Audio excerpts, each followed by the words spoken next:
Hai anak-anak, hari ini kita akan belajar IPS tema 1 subtema 3. Akan kita pelajari hari ini adalah tentang mengidentifikasi karakteristik geografis Indonesia sebagai negara kepulauan atau maritim dan agraris serta pengaruhnya terhadap kehidupan ekonomi, sosial, budaya, komunikasi, serta transportasi.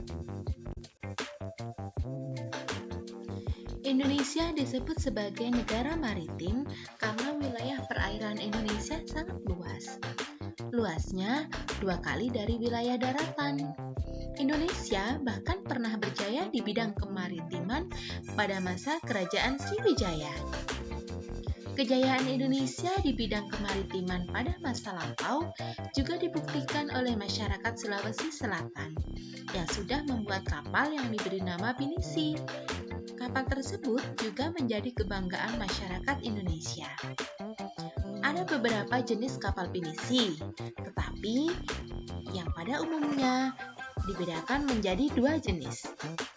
Yang pertama adalah lamba atau lambo, merupakan pinisi modern yang dilengkapi dengan motor diesel atau dikenal dengan PLM.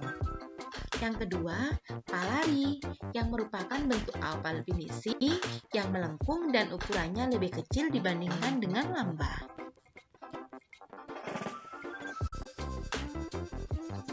Indonesia memiliki keragaman budaya. Dengan ciri keragaman budaya lokal Indonesia dapat dilihat dari hal-hal sebagai berikut.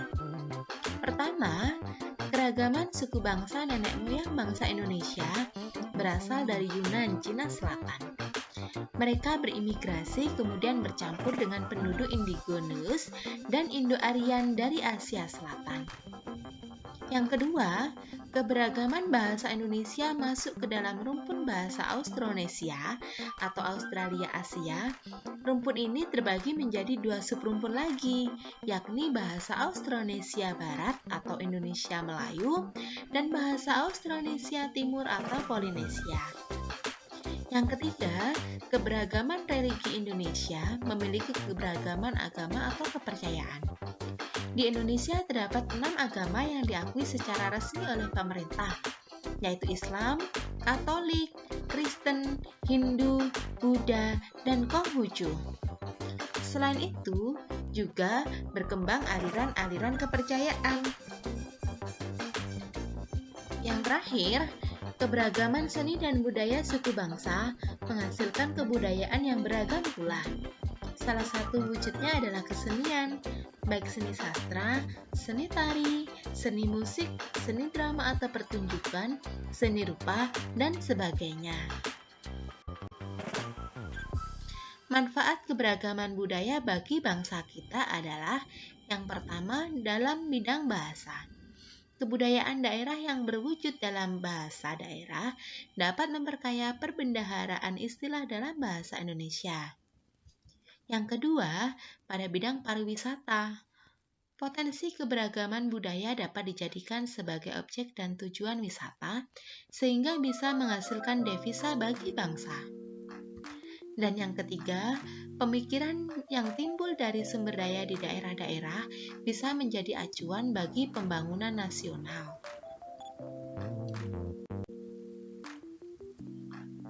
Dampak dari seni kebudayaan yang pertama adalah masyarakat Indonesia lebih mengenal budaya asing. Seperti dalam bidang musik, masyarakat Indonesia lebih tahu musik luar seperti hip hop, jazz, R&B daripada lagu daerah seperti karawitan atau gambang kromong. Yang kedua, tontonan dan adegan dalam film yang kurang bahkan tidak pantas membawa efek buruk bagi bangsa Indonesia. Sebagian besar adegan tersebut ditiru oleh artis-artis dalam negeri dan masyarakat menganggapnya sebagai gaya hidup. Dampak positifnya, dikenalnya kebudayaan Indonesia akibat ramainya perdagangan dan pariwisata yang ada di Indonesia. Dan yang terakhir, timbulnya keberaneka-ragaman kebudayaan dan adat akibat pengaruh luar.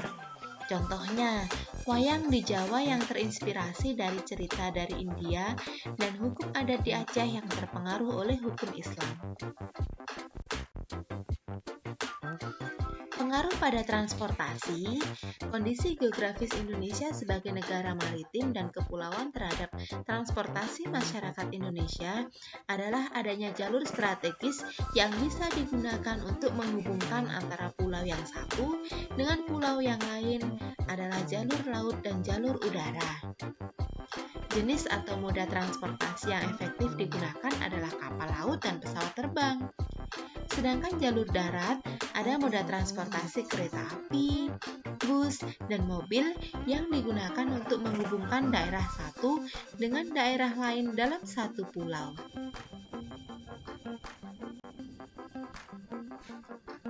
Indonesia memiliki bandara yang tersebar dari Sabang sampai Merauke. Contohnya, Bandara Soekarno-Hatta. Yang kedua, Bandara Kertajati di Bandung. Yang ketiga, Bandara Hang Nadiem di Batam. Yang keempat, Bandara Kuala Namu di Sumatera Utara. Yang kelima, Bandara Adi Sucipto di Yogyakarta. Yang keenam, Bandara Juanda di Surabaya. Dan yang ketujuh adalah Bandara Ngurah Rai di Bali.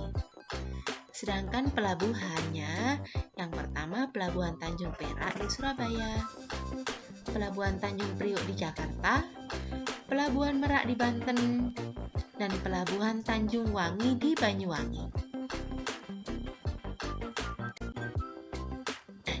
Demikian penjelasan dari Ibu. Terima kasih telah menyaksikan video ini. Tetap semangat belajar ya anak-anak. Kamu juga bisa belajar dari buku atau sumber belajar yang lainnya.